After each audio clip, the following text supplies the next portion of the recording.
بسم اللہ الرحمن الرحیم۔ لاکھوں کروڑوں درود نبی کریم حضرت محمد مصطفیٰ صلی اللہ تعالی علیہ وآلہ وسلم اور ان کی آل پر۔ السلام علیکم معزز سامعین، سنو اسلامک چینل کی عجائب القرآن سیریز میں خوش آمدید۔ ہمارا آج کا موضوع سخن بلعم بن باورا۔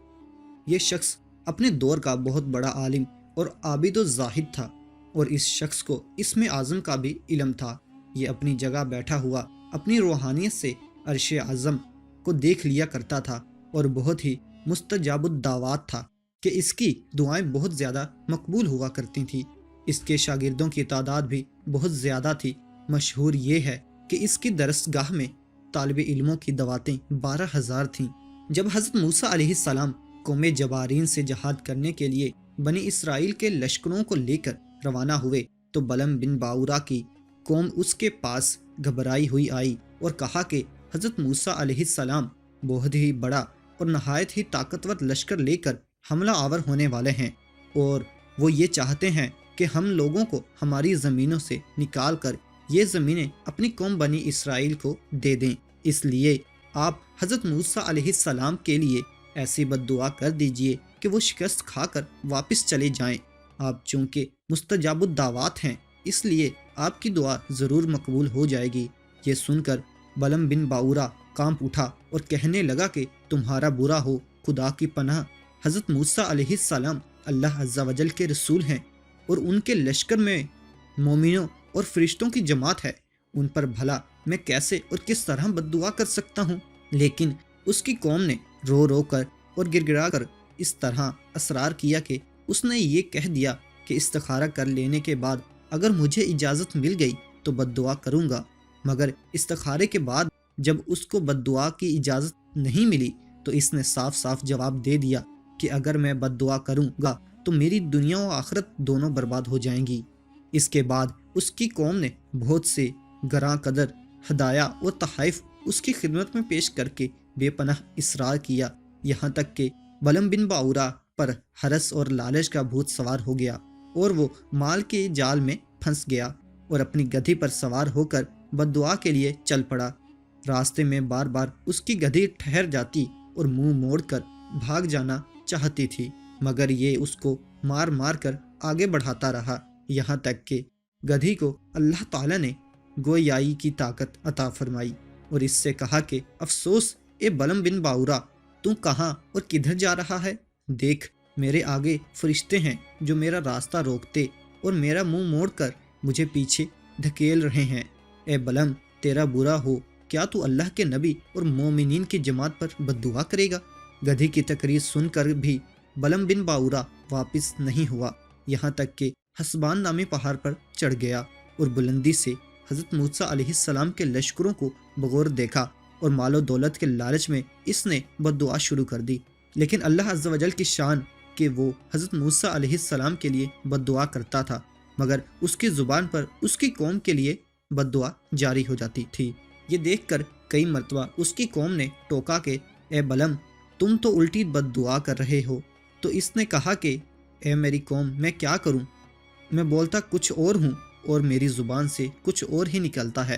پھر اچانک اس پر یہ غضب الہی نازل ہو گیا کہ ناگہاں اس کی زبان لٹک کر اس کے سینے پر آ گئی۔ اس وقت بلعم بن باورا نے اپنی قوم سے رو کر کہا کہ افسوس، میری دنیا و آخرت دونوں برباد و غارت ہو گئی، میرا ایمان جاتا رہا اور میں قہر و قہار و غضب و جبار میں گرفتار ہو گیا۔ اب میری کوئی دعا قبول نہیں ہو سکتی، مگر میں تم لوگوں کو مکر کی ایک چال بتاتا ہوں۔ تم لوگ ایسا کرو تو شاید حضرت موسیٰ علیہ السلام کے لشکر کو شکست ہو جائے۔ تم لوگ ہزاروں خوبصورت لڑکیوں کو بہترین پوشاک اور زیورات پہنا کر بنی اسرائیل کے لشکروں میں بھیج دو، اگر ان کا ایک آدمی بھی زنا کرے گا تو پورے لشکر کو شکست ہو جائے گی۔ چنانچہ بلعم بن باورا کی قوم نے اس کے بتائے ہوئے مکر کا جال بچھایا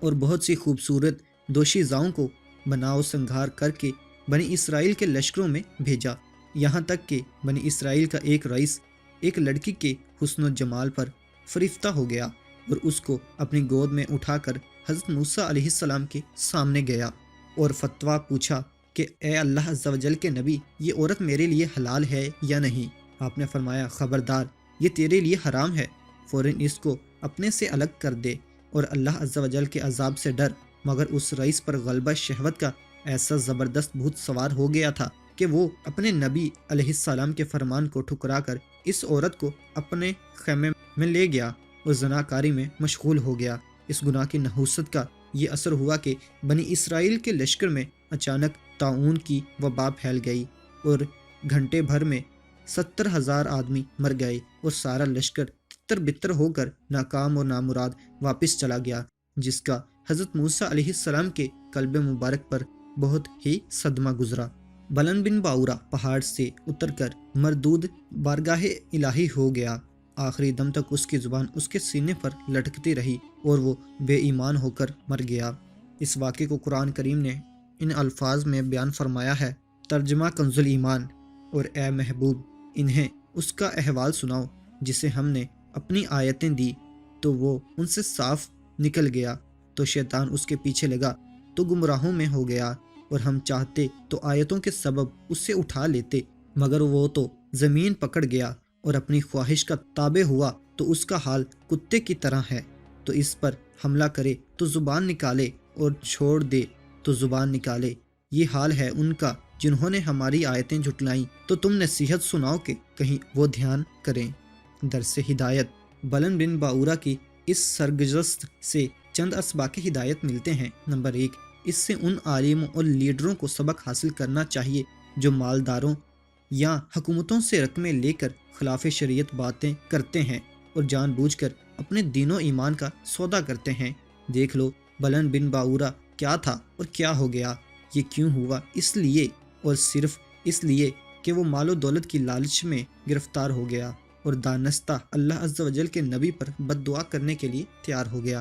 تو اس پر یہ وبال پڑا کہ دنیا و آخرت میں ملعون ہو کر اس طرح مردود و مطرود ہو گیا کہ عمر بھر کتے کی طرح لٹکتی ہوئی زبان لیے پھرا اور آخرت میں جہنم کی بھڑکتی اور شعلہ بار آگ کا ایندھن بن گیا۔ لہٰذا ہر مسلمان کو مال و دولت کے حرص اور لالچ کے جال سے ہمیشہ پرہیز کرنا چاہیے اور ہرگز کبھی بھی مال کی طمع میں دین کے اندر مداہنت نہیں کرنی چاہیے، ورنہ خوب سمجھ لو کہ قہر الہی عز و جل کی تلوار لٹک رہی ہے۔ نمبر 2، اس سانحے سے عام مسلمان بھی یہ سبق سیکھیں کہ حضرت موسیٰ علیہ السلام کا لشکر جس میں ملائکہ اور مومنین تھے، ظاہر ہے کہ اس لشکر کے ناکام ہونے کا کوئی سوال ہی نہیں پیدا ہوتا تھا، کیونکہ یہ ایسا روحانی اور ملکوتی لشکر تھا کہ ان کے گھوڑوں کی ٹاپ سے پہاڑ لرزہ براندام ہو جاتے، مگر صرف ایک بد نصیب کے گناہ کے سبب ایسی نحوست پھیل گئی کہ ملائکہ لشکر سے الگ ہو گئے